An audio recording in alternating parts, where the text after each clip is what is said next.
Look at this. It is not just bone and dust. It is all that remains of the once mighty Jin Empire. The grass here is no longer mown by men.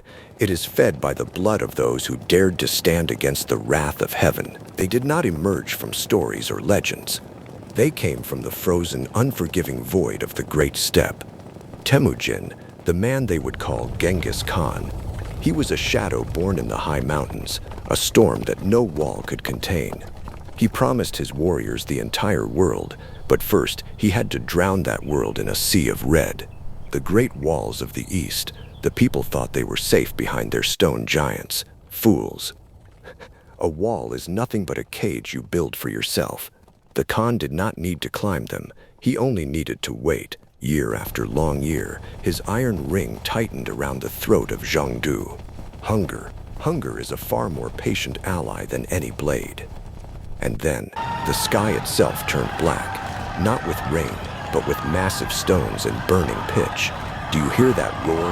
That is the sound of 1,000 years of history collapsing into rubble. When the stones failed to break the gates, they used the living. Prisoners, their broken bodies filled the deep moats so the Mongol cavalry could ride over them like a bridge of flesh. The screams of the dying were the only music the Khan wanted to hear. The smells.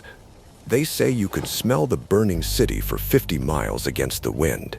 The pride of the emperors didn't just crumble, it was ground into the dirt by the hooves of small, shaggy horses that knew no mercy. While hell screamed above, the Khan's rats gnawed a path to the very heart of the city from below. Poison, fire, and cold betrayal.